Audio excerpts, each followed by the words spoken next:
Hey everyone, Paul here from freeyounow.com, and this is Driving with Paul, episode number 1. In this episode, what I want to talk about is perfection, specifically the mindset of perfection. And I'm going to use this video as a perfect example of that. So I had this idea for starting to do videos in my car where I'm driving around and just sharing some ideas that I've had. And I like the idea of using my car as the space to do these videos in, just because it's easy for me to, it's really easy to just jump in a car, turn on a camera, and just to start driving. Whereas if I'm shooting a video, at home in front of a whiteboard or whatever, there's certain setup I have to do, set up my whiteboard, and then my tripod, camera, microphone, all these things. A car makes it kind of easy because you just basically plug it in, get started, turn on the camera, and start recording, right? And it also, usually when I'm driving, there's really no interruptions. It's just me. At home, there's always interruptions with my dogs or my cats, or somebody phones, or somebody shows up at the door. So the car makes a perfect space to shoot videos where I'm not going to be interrupted. So I had this idea for shooting these types of videos for a while now. And, I kind of painted this vision or this picture in my mind of the, perfect case scenario. To set up these videos, have a nice professional camera like the GoPro, have a nice microphone hooked up that, I know the sound quality is going to be really good. And then my idea with my blog, obviously right now, my primary focus or my primary goal with my blog is to generate enough income to be able to essentially buy a car with my blogging income, so that the car is essentially free, meaning my blog pays for my car. So my idea was to, be driving in my new car that my blog paid for, and to shoot these videos where I share some of my blogging tips and strategies for making money online and making money blogging. And, that's kind of the idea that I had. So that's kind of like the perfect picture. And I can still, I can picture that in my mind. I have it in my mind, and I know exactly what I want. I know exactly what I want it to look like.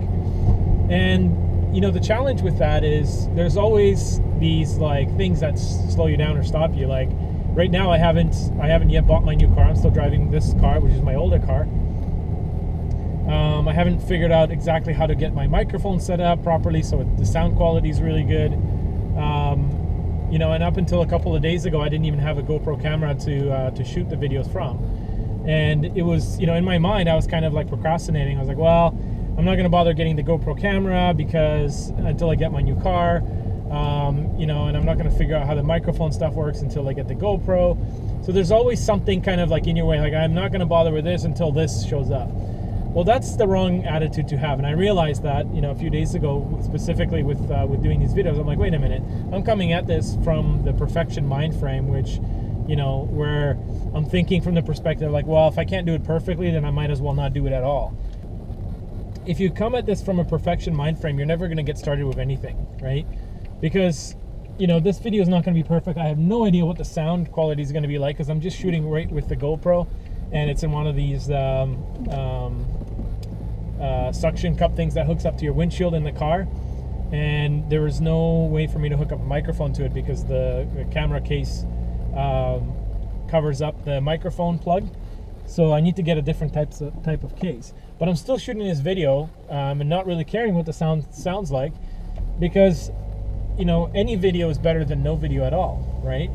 So that's kind of one thing I wanted to talk about in this video is, don't put yourself in a perfection mind frame where you're waiting for everything to be perfect before you publish something, or before you write that blog post or publish that video.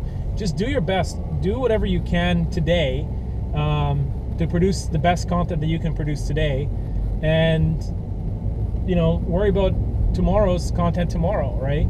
After I finish shooting this video, I'm going to edit it. I'll publish it online, and I'll check out the sound quality. If the sound quality is horrible, then I'll figure out a way to plug in a microphone. But at least this video will have been done, right? And you don't have to wait for something to be perfect before you release it out there, right? And that's basically what I wanted to talk about in this episode. Is just there's always going to be another excuse, because even if, let's say, I got my new car and I started doing these videos, and I got my GoPro camera set up and I got the microphone all figured out, there's always going to be another excuse that my mind will make, like, oh well, I can't really shoot a video today because it's raining, right? Or, oh, I can't shoot a video because it's too dark, or I can't shoot a video because I haven't shaved, or I need to get a haircut. It's just like, if you allow your mind to make excuses, it'll just continue to make excuses and you'll never get started, right?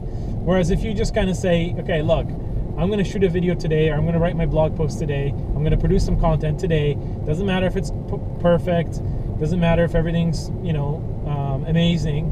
I'm just going to get something out there, and I'll see how it is, and see how, of course, I do recommend, watching your videos and reading a blog post and looking at ways that you can improve them in the future, but who cares? I mean, it doesn't have to be perfect. A lot of the, and that's one of the reasons that I really love being a part of Empower Network and following mentors like David Wood.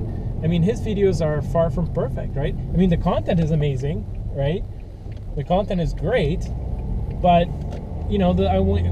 what was it, like a week ago I saw a video of his where he was shooting the video on top of his on top of a balcony outside, and the wind's coming in, and it's like all you hear is all this wind noise. You can barely hear what he's saying, and he could have easily recorded that video, watched it, and said, oh my god, the sound is horrible, the wind is blowing on the microphone, I should just delete this video. But he doesn't do that. He takes the videos and he posts them, and the reason why is because the content itself, his intention, his energy, communicate through the video, and the content that he's talking about is valuable. Who cares what, if the sound is not perfect? Who cares if the picture quality is not perfect? It doesn't have to be perfect. Like, you need to get that out of your head, that perfection mind frame. It doesn't have to be like that. And I know that, growing up, that's what we were taught, right? When you go to school, and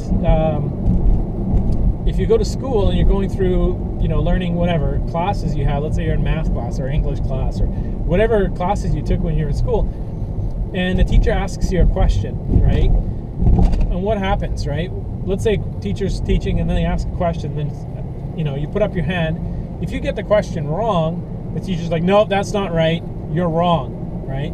And then everyone in the class looks at you like, oh my god, that guy's an idiot, he doesn't know the right answer, right? So when you don't know the right answer about something, or you're not 100% sure, most people don't even put up their hand, because you get made fun of by both the teacher and your classmates for not knowing the right answer to something, right?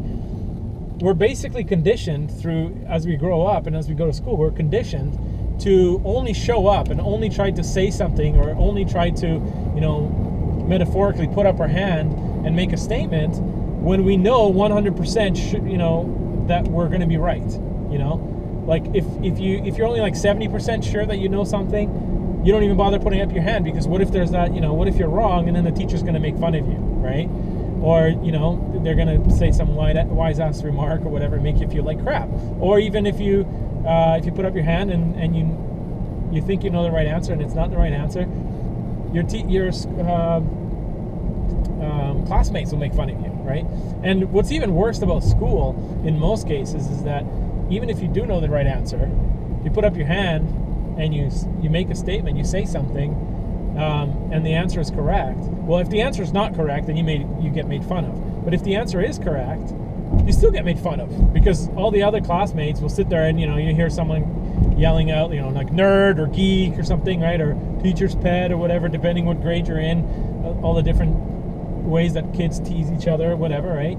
So if you don't know the answer, you put up your hand, you look like an idiot, you get made fun of.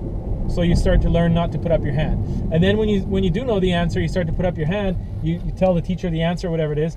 Even if you get it right, the teacher might say, yeah, that's right, good job or whatever. But your classmates will make fun of you, or say that you're sucking up to the teacher, or that you're a nerd or a geek or whatever, right?